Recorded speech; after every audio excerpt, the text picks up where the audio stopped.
ప్రియమైన సహోదరి సహోదరులకు ప్రభువైన యేసుక్రీస్తు నామములో కృపయు సమాధానము కలుగునుగాక. మరి ఈరోజు వాక్యాన్ని ధ్యానించుకుందాం. ఈరోజు వాక్యము మార్కు సువార్తలో నుండి 9వ అధ్యాయము 23వ వచనము. అందుకు యేసు, నమ్ముట నీ వలనైతే నమ్మువానికి సమస్తము సాధ్యమే. మరి యేసుక్రీస్తు దేవుని యొక్క మాటలు మనకి ప్రకటిస్తూ అనేక సందర్భాలు ఈ మాట చెప్తూ ఉంటాడు. నీ విశ్వాసమే నిన్ను స్వస్థపరిచింది, నీ నమ్మకమే నిన్ను బాగు చేసింది, నమ్ముట నీ వలనైతే నమ్మువారికి సమస్తము సాధ్యము అని. గనుక ఈ వాక్యం వింటున్నటువంటి ప్రియ సహోదరి, ప్రియ సహోదరుడా, మరి యేసుక్రీస్తు ప్రభువుని, ఆయన మాటలను మీరు నమ్ముచున్నారా? నమ్ముచున్నట్లయితే గనక ఆయన ఖచ్చితంగా నీ జీవితంలో గొప్ప కార్యాలు చేయడానికి సిద్ధంగా ఉన్నాడు. ఎందుకని అని చెప్పేసానంటే, ఆయన పరలోకాన్ని నుంచి భూలోకం వచ్చిందే నీ జీవితంలో, నా జీవితంలో గొప్ప కార్యాలు చేయడానికి.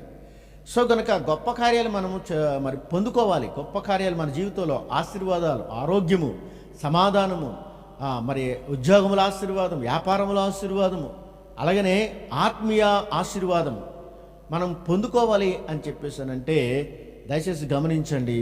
ఫస్ట్ మనకు కావాల్సింది నమ్మకము, విశ్వాసము మనకి కావాలి. గనక ఈ విశ్వాసం ఎక్కడి నుంచి వస్తుంది?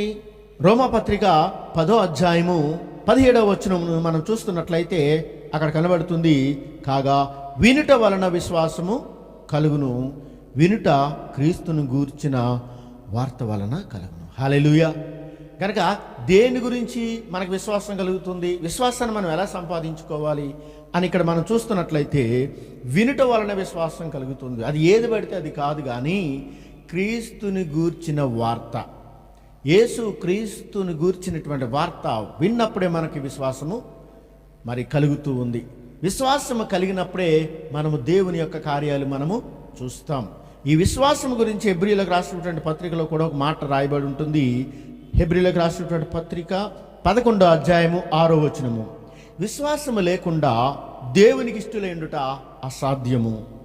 దేవుని యొద్దకు వచ్చువాడు ఆయన ఉన్నాడనియు తన్ను వెతుకు వారికి ఫలము దయచేయువాడనియు నమ్మవలెను కదా అని అంటున్నాడు. ఇక్కడ ఫస్ట్ మార్కు సువార్తలో చెప్తున్నటువంటి మాట ఏంటంటే, నమ్ముట నీ వలనైతే నమ్మువారికి సమస్తము సాధ్యము. ఒకటి.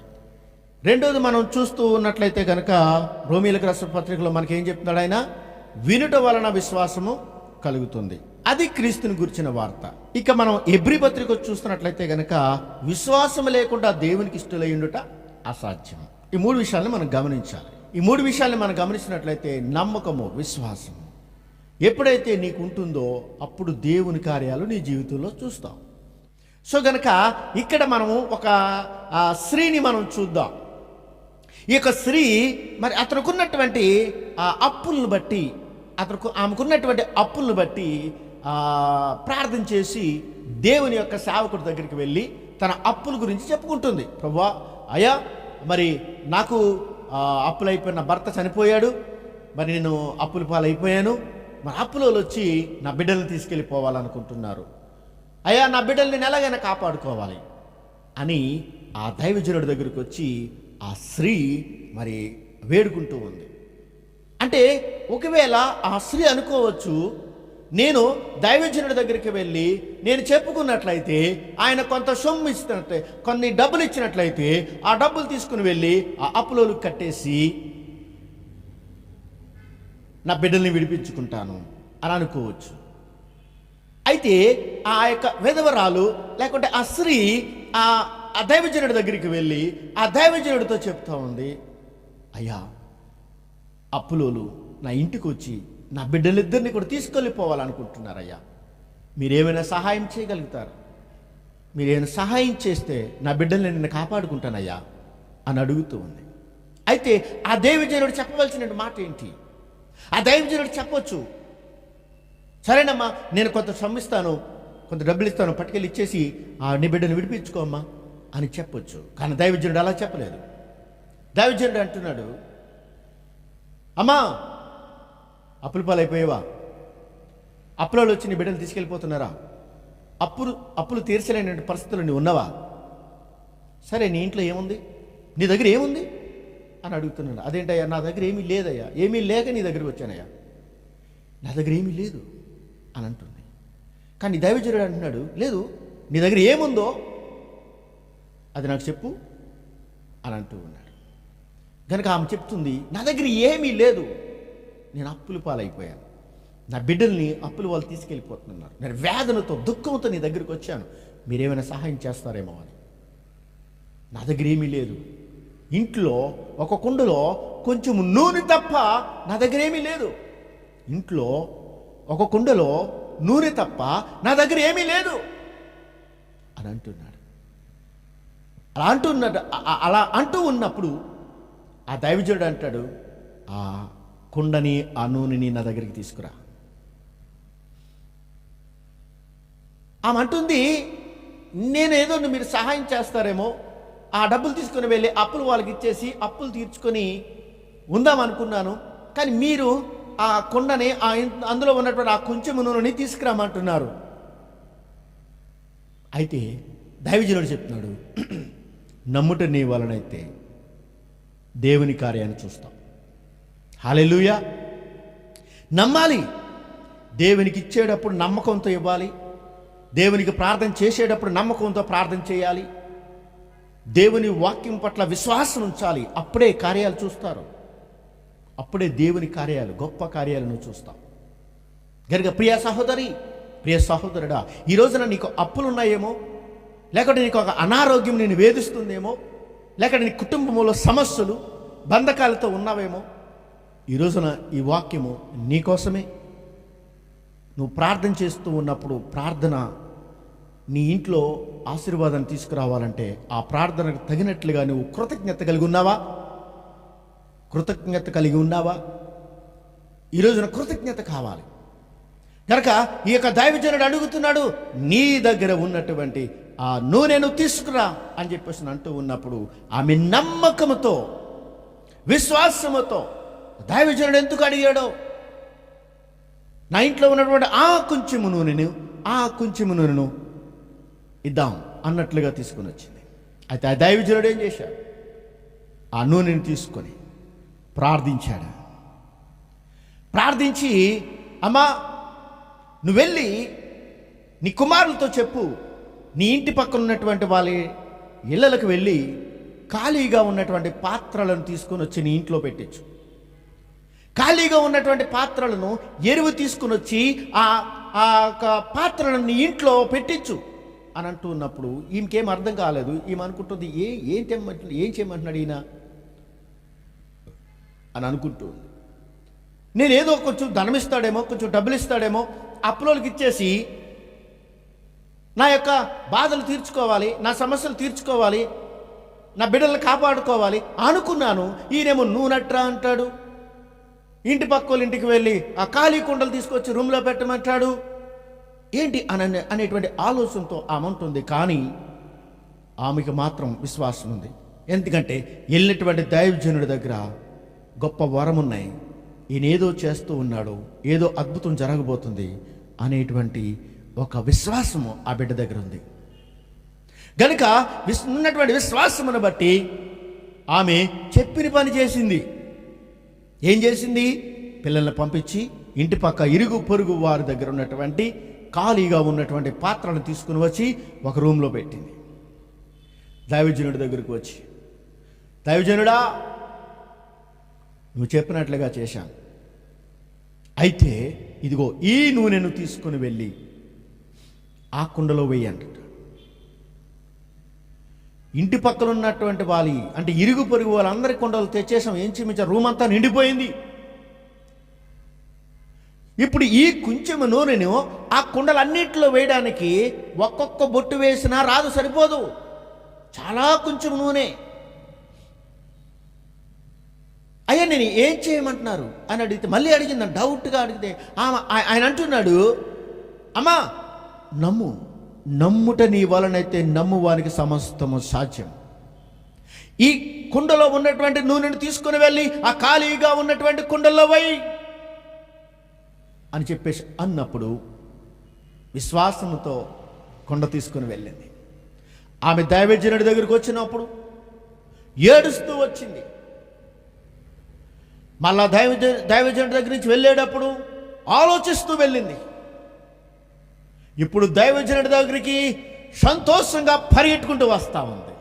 ఫస్ట్ ఏడుస్తూ వచ్చింది, తర్వాత ఆలోచిస్తూ వెళ్తుంది. ఇప్పుడు సంతోషంగా దైవజనుడి దగ్గరికి పరిగెత్తుకుంటూ వస్తుంది. దైవజనుడా దైవజనుడా అంటుంది. అమ్మా ఏంటి? అద్భుతం అద్భుతం. ఏంటి అద్భుతం? మీరు చెప్పినట్లుగానే అద్భుతం జరిగింది. నమ్మకంగా నేను ఆ నూనె తీసుకుని వెళ్ళి కుండలో వేయడానికి ప్రయత్నం చేశాను. కుండల్లో నూనె వేస్తున్నాను, ఒక కుండ నిండిపోయింది. ఆశ్చర్యం. రెండో కుండలో వేశాను, అది నిండిపోయింది. మూడో కుండలో వేసాను, అది నిండిపోయింది. అలా ఒక్కొక్క దాంట్లో వేస్తున్నాను, అన్నీ నిండిపోయి అయ్యా, కుండలన్నీ నిండిపోయి అయ్యా. ఏం చేయమంటారు అంటూ ఉంటే, ఇంకా లేవా, ఇంక లేవయ్యా, మొత్తం అన్నీ నిండిపోయి అయ్యా. ఇంకా ఎండిపోరు వాళ్ళ దగ్గర ఏమైనా ఉన్నాయి? మొత్తం ఊర్లో ఉన్నటువంటి కుండలన్నీ మా ఇంట్లోనే ఉన్నాయ్యా, ఇక కుండలేమి లేవయ్యా. అలాగా అయితే ఆ నూనె అమ్మి నీకున్నటువంటి అప్పు తీర్చుకో. దేవునికి స్తోత్ర. హల్లెలూయా హల్లెలూయా. ఇప్పుడు ఈ యొక్క స్త్రీ, ఈ యొక్క విధవరాలు తిరిగి వెళ్ళిపోయి, మరి ఆ వచ్చినటువంటి నూనె ఉదాహరణకు అనుకుందాం, ఒక నూనె ప్యాకెటు 100 రూపాయలు ఉందనుకుందాం. ఇప్పుడు ఈమెకు వచ్చినటువంటి నూనె డబ్బులతో వచ్చిందా దేవుడిచ్చిందా అంటే, డబ్బులిచ్చి కొన్నది కాదు, దేవుడిచ్చింది. కాబట్టి ఇప్పుడు 100 రూపాయల నూనె ప్యాకెట్ ఉన్నప్పుడు ఈమె బహుశా ఒక 80 రూపాయలకే లీటర్ అమ్మింది అనుకోండి, ఈమె దగ్గర కొంటారా బయట దగ్గర కొంటారా? సో కనుక ఈమె దగ్గరే కొంటే 20 రూపాయల లీటర్ మీద తగ్గుతుందంటే ఈమె దగ్గరే కొంటారు కదా. సో అలాగా ఈమె చెప్పింది, అయ్యా నేను నూనె అమ్ముతున్నాను, లీటర్ 20 రూపాయలు మాత్రమే అనగానే మొత్తము సాయంత్రానికి నూనెంతా అమ్ముడైపోయింది. హల్లెలూయా. కనుక ప్రియ సహోదరి, ప్రియ సహోదరుడా, ఈరోజు జాగ్రత్తగా ఈ వాక్యాన్ని విను. వ్యాపారం చేస్తున్నటువంటి వ్యక్తివై ఉండొచ్చు నువ్వు. ఒకవేళ నీ వ్యాపారం అభివృద్ధిలోకి రావాలంటే దేవునికి కృతజ్ఞత కలిగి ఉండు. ప్రార్థన చేయించుకున్నటువంటి నీవు కృతజ్ఞత కలిగి ఉండు. దేవుని నమ్మే విశ్వాసాన్ని నువ్వు కలిగి ఉండు. దేవుని వాక్యం పట్ల శ్రద్ధ, దేవుని వాక్యం పట్ల నమ్మకము నువ్వు కలిగి ఉండు. గనుక ఈ యొక్క యదవరాలు, ఈ యొక్క స్త్రీ ఈమె చేస్తున్నటువంటిది ఏంటంటే, దైవజనుడు చెప్పింది చేస్తూ ఉంది. అలాగని ఆ దైవజనుడు చెప్పింది చేసింది కాబట్టి ఇప్పుడు ఆ నూనెని అమ్ముకొని నీ అప్పు తీర్చుకోవాలంటున్నాడు. ఆమె సాయంత్రానికి అలా నూనె అంతా అమ్మేసింది. మరి దేవుని సన్నిధిలో నమ్మకంగా ఉంటున్నావా? కృతజ్ఞత కలిగి ఉంటున్నావా? ఆ విధవరాలు దైవజనుడు చెప్పినట్లుగా చేసింది, అప్పులన్నీ కూడా తీరిపోయినాయి. మరి ఆ యొక్క మిగిలిన అమౌంట్ తీసుకొని దైవజనుడి దగ్గరికి వచ్చింది.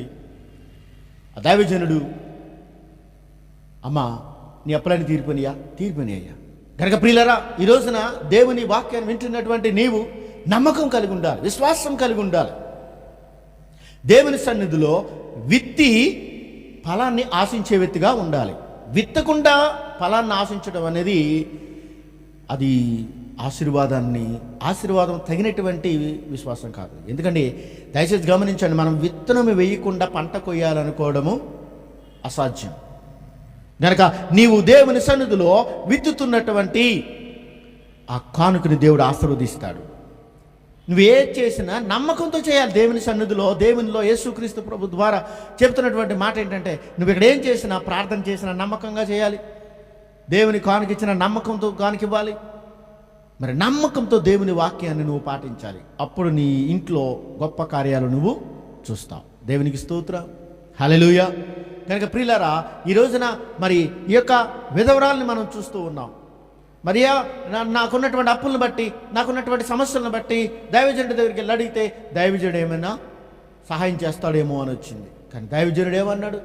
మరి అతనికి ఉన్నటువంటి స్తమను గొప్ప దైవజనుడు అయిన, మరి ఆ రోజుల్లోనే గొప్ప దైవజనుడు అయిన ఆయన పేరు ఏలీసా. సో ఏలీసా అంటే గొప్ప దైవజనుడు. కొంతమంది శిష్యులు ఆయన దగ్గర ఉన్నారు. అయితే ఈమె ఆయన అడుగుతూ ఉన్నప్పుడు ఆయన చెప్తూ ఉన్నాడు, ఈ రోజున ఆయన అంటున్నాడు, అమ్మా నీ దగ్గర ఏముంది అని అడుగుతున్నాడు. కానీ ఆయన మాత్రము ఏమి ఇవ్వలేదు, కానీ ఆయన దేవుని యొక్క సన్నిధిని ఇచ్చాడు. ఒకవేళ ఇక్కడ ఆలోచించండి ప్రియులారా, అలాగే దైవజనుడు ఒకవేళ డబ్బులు ఇచ్చాడు అనుకుందాం, అప్పులు తీర్చేసింది అనుకుందాం, మరలా అప్పు చేయదని గ్యారంటీ ఏంటి? అవునా కదండి? మనుషుల దగ్గర సహాయాన్ని పొందుకుంటే ఆ సహాయం కొంతవరకే ఉంటుంది, కానీ దేవుని సహాయం కావాలి. ఈ దైవజనుడు ఏమనుకున్నాడు తెలుసా? అమ్మ, నీవు మరలా అప్పు పాలు కాకూడదు, నువ్వు మళ్ళా అప్పుల పాలు కాకూడదు. దేవుని వాక్యం చదివిస్తుంది ఏంటనంటే, దేవుణ్ణి నమ్మినటువంటి వారిని అప్పు ఇచ్చేవారుగా చేస్తారు కానీ అప్పు తీసుకునేవారుగా చేయరంట. ఈ రోజున అప్పులు అయిపోయి చాలామంది ఉన్నారు. ఆ విధవరాలు ఫస్ట్ వెళుతూ ఏడుస్తూ వెళ్ళింది సహాయం కొరకు. దేవుడు ఆ సేవకుడి ద్వారా చెప్పినటువంటి మాటలను బట్టి ఆలోచిస్తూ ఉంది, ఇవ్వాలా వద్దా, ఇవ్వాలా వద్దా. ఈరోజు చాలామంది కూడా అనుకోవచ్చు, కానుక వేద్దామా వద్దా, వేద్దామా వద్దా, ఎంత వేద్దాం, ఇంత ఎత్తే బాగుంటుందా, ఇంత ఎత్తే సరిపోద్దులే, ఇన్ని ఆలోచనలు కలిగి ఉంటారు. దేవుని సన్నిధిలో తెగింపు ఉండాలి, విశ్వాసం ఉండాలి, ఆశీర్వాదం ఉండాలి. అందుకే బైబిల్ చెప్తుంది, ఏడుస్తూ ఇచ్చేవాడు నవ్వుతూ పంటకు వస్తాడంట. ప్రియులారా, ఈ రోజున దేవుడు నీతో మాట్లాడుతున్నాడు, నీతోనే మాట్లాడుతున్నాడు. దేవుని ఆశీర్వాదాన్ని చూడాలి, దేవుని యొక్క ఆశీర్వాదం నీ ఇంట్లో ఉండాలి. నువ్వు అప్పు ఇచ్చేవాడుగా మారాలి. నీలో ఉన్న రోగం నిన్ను వదిలిపోవాలి, నీలో ఉన్నటువంటి సమస్యలు, కుటుంబ సమస్యలు నిన్ను వదిలిపోవాలి. నువ్వు అనేకులకు ఆశీర్వాదకరంగా మారాలి. విత్తు, దేవుని సన్నిధిలో విత్తు, ఆనందము, ఆశీర్వాదం అనే పంటను కొయ్యి. హల్లెలూయా. కనుకనే ఈ యొక్క తల్లి దైవజనుడి దగ్గరికి వెళ్ళినప్పుడు దైవజనుడు కొంత డబ్బు ఇచ్చి పంపించవచ్చు, కానీ దైవజనుడు ఏమనుకున్నాడంటే, అమ్మ, మరలా నేను ఇప్పుడు డబ్బులు ఇస్తాను, మరలా నువ్వు వెళ్తావు, అప్పు తీర్చేస్తావు, మళ్ళా నువ్వు అప్పు చేస్తావు, మరలా వస్తావు. ఇది కాదు కావాల్సింది. నువ్వు దేవుని నమ్ము, దేవుడు చెప్పింది చెయ్యి అన్నాడు, అంతే. దేవుణ్ణి నమ్మింది, దేవుడు చెప్పినట్లుగా, అలాగే ఆ దైవజనుడు చెప్పినట్లుగా ఆమె చేసింది. ఈ రోజున ఆమె అప్పు చేసే వ్యక్తిగా లేదు, కానీ అప్పిచ్చే వ్యక్తిగా మారిపోయింది. నువ్వు కూడా అప్పిచ్చే వ్యక్తిగా మారుతావు, నువ్వు అనేకులకు దీవెనకరంగా మారుతావు, నీ కుటుంబంలో ఉన్నటువంటి సమస్యల నుంచి విడుదల పొందుకుంటావు. అయితే నువ్వు చేయవలసిన పని ఏంటో తెలుసా? విశ్వాసమును, నమ్మకమును నువ్వు ధరించుకొని దేవుని సన్నిధిలో ఆయన చెప్పినట్లుగా చేయండి. నమ్మకముతో విత్తండి. ఆనందం అనేటువంటి, ఆశీర్వాదం అనేటువంటి పంటను కోయండి. ఆ తల్లి చక్కని ఆశీర్వాదం. ఈ రోజున అప్పులు లేవు ఆమెకి, పిల్లలు చక్కగా పెంచుకుంటూ ఉంది, దేవుని సన్నిధిలో చక్కని దీవెనలు పొందుకొని ఉన్నది, ఆశీర్వాదాన్ని పొందుకుంది. ఈ వాక్యం వచ్చేసి 2వ రాజుల గ్రంథము 4వ అధ్యాయం 1వ వచనం నుంచి చూస్తున్నట్లయితే ఈ వాక్యం అక్కడ కనబడుతుంది. మీకు గుర్తుపెట్టుకోండి. 2వ రాజుల గ్రంథము 4వ అధ్యాయంలో ఎలీషా దైవజనుడి దగ్గర ఒక విధవరాలు వచ్చి ఆయన్ని అడిగి ఆ దైవజనుడు చెప్పినటువంటి మాటలు విని చేసి ఆశీర్వాదాన్ని పొందుకున్నటువంటి స్త్రీ అక్కడ కనబడుతుంది. నీతో మాట్లాడాడు ఈ మాటలు, ఈ వాక్యం వింటున్నటువంటి నీతో మాట్లాడాడు దేవుడు. ఆయన చెప్పింది చేస్తే, మరి అమ్మగారు కూడా యేసయ్య వివాహ విందుకు వెళ్ళినప్పుడు కూడా అదే మాట చెప్తుంది, ఆయన చెప్పింది మీరు చేయండి అని.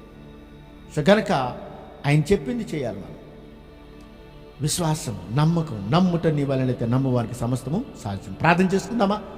మోకరించండి, కళ్ళు మూసుకొనండి, ప్రార్థన చేసుకుందాం.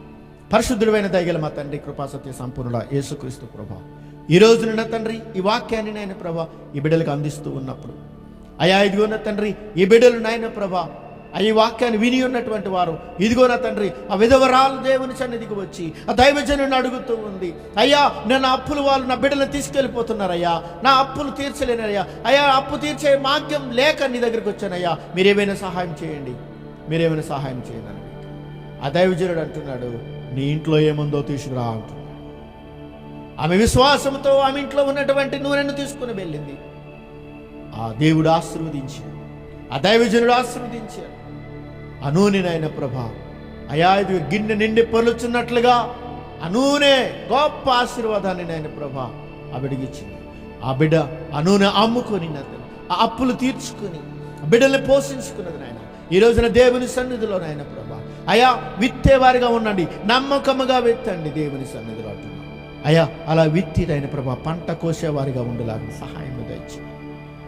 దుఃఖముతో విత్తువారు ఆనందముగా పంటకు వస్తారు. విధవరాలు ఫస్ట్ వెళుతూ ఏడుస్తూ వెళ్ళింది, తర్వాత ఆలోచిస్తూ వెళ్ళింది, తర్వాత సంతోషంగా వెళ్ళింది. ఈ రోజున ఎవరైతే ఏడుస్తూ ఉన్నారో వారు దేవుని సన్నిధిలో సంతోషించుదురుగాక. ప్రభా, ఈ యొక్క వాక్యాన్ని అనేకులకు దీవెనకరంగా మార్చమని మా ప్రభువును రక్షకుడైన యేసుక్రీస్తు నామమున ప్రార్థిస్తున్నాను తండ్రి. ఆమేన్, ఆమేన్.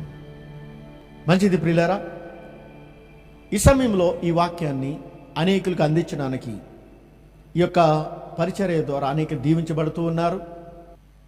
గనుకనే మీరు కూడా ఈ యొక్క పరిచర్యను బలపరచాలి, ఈ యొక్క సువార్తని మీరు ప్రోత్సహించాలి అని అనుకుంటున్నట్లయితే గనక మీకు స్క్రీన్ మీద కనబడుతున్నటువంటి నెంబర్లకి మీ యొక్క కానుకని పంపించవచ్చు. అలా పంపించండి. సో గనక ఈ పరిచర్యలో మీరు కూడా మీ వంతు సహాయాన్ని అందించినప్పుడు దానికి తగ్గ ఆశీర్వాదాన్ని దేవుడు తప్పకుండా ఇస్తాడు. నమ్మదగినవాడు ఈయన, నమ్మదగినవాడు. నమ్ముట నీ వలనైతే నమ్మువానికి సమస్తము సాధ్యం. God bless you. దేవుడు మిమ్మల్ని దీవించును గాక. ఆమేన్.